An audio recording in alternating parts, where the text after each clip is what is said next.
எப்படி வந்து அந்த டைம் அது கொடுக்குறது அப்படின்னா அதுக்கு தான் அந்த எக்ஸல் ஷீட் வருது. அந்த எக்ஸல் ஷீட் அப்படிங்கிறது என்னன்னா, ஒரு எக்ஸல் ஷீட்டில் 24 ஹவர்ஸ் நீங்கள் எப்படி பிளான் பண்ணுறீங்கன்னு பார்த்துக்குங்க. எக்ஸ்ட்ரா ஒரு 1 ஹவர் வச்சுக்கோங்க எல்லாத்துக்குமே. நீங்கள் ட்ராவலு ஒர்க்குக்கு போயிட்டு வரீங்க இல்லை வீட்டு வேலை அப்படிலாம் வீட்டு வேலையில் இருக்கிற வீட்டு வேலை மட்டும் பார்த்துட்டு இருக்கிற ஹோம் மேக்கர்ஸ்க்கு நிறைய டைம் இருக்கும். வேலைக்கு போயிட்டு வரவங்களோட இருக்கும். உங்களுக்கு you have family responsibilities, but நீங்கள் இன்னும் கொஞ்சம் ஃப்ளெக்சிபிளாக படிக்க முடியும். பட் அவங்களுக்கு வந்து லிமிட்டட் டைம்ஸ் ஃபஸ்ட்டு அவங்கள கவர் பண்ணிடலாம்.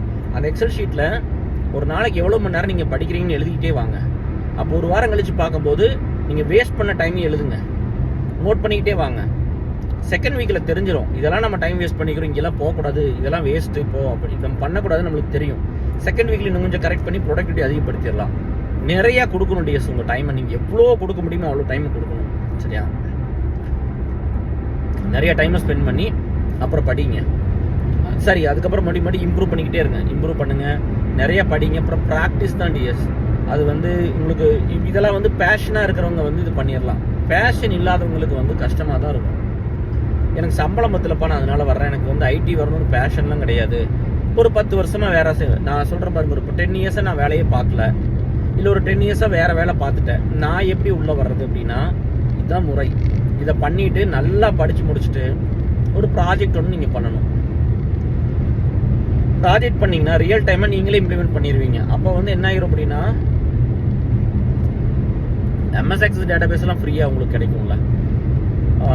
நீங்கள் வந்து ஒரு வெப் ப்ராஜெக்ட் அந்த மாதிரி ஒன்று கிரியேட் பண்ணி, நான் தான் சொன்னேன், நம்ம அதுக்கு ஒரு நல்ல எக்ஸாம்பிள் சொன்னேன். நம்ம அலுமினி இதெல்லாம் இருக்குல்ல, ஒரு ட்ரஸ்டெல்லாம் இருக்குல்ல, இந்த மாதிரி இருக்கிறவங்களுக்கு டெவலப் பண்ணி கொடுங்க. ஒரு சேரிட்டிக்கு நீங்கள் பண்ணி கொடுத்த மாதிரி ஆயிரும். நீங்கள் வந்து இன்ட்ரிக்கு போகும்போது அந்த உங்களோட GitHub அந்த URL பிட்பக்கெட் URL GitHub URL அதெல்லாம் நீங்கள் போட்டுக்கலாம். ரெசியூமில் போட்டுட்டு எங்களை மாதிரி அழுட்டு ஒரு லெட்டர் கூட வாங்கிக்கலாம். நான் வந்து இந்த மாதிரி வந்து இவ்வளோ மாதத்தில் இந்த ப்ராஜெக்ட் டெவலப் பண்ணி கொடுத்துருக்கேன், எல்லா மாடியூல்ஸையும் போட்டுட்டு நீங்கள் ஸ்டார்ட் அப் கம்பெனிஸ் எல்லாம் அப்ளை பண்ணலாம். they will give the respect.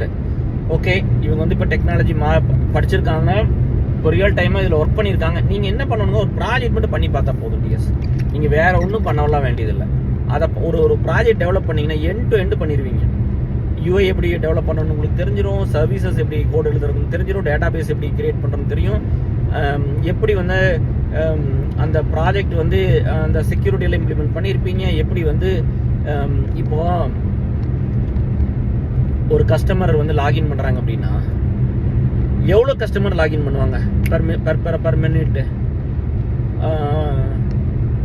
Like 1000 users, 10,000 users, 1 lakh users, 1 million users அப்படிலாம் இருக்கு இல்லையா? அப்படின்னா எவ்வளோ ஸ்டோரேஜ் உங்களுக்கு வேணும்? இந்த மாதிரி நிறைய விஷயம் நீங்கள் அப்போ வந்து புரிஞ்சுக்குவீங்க.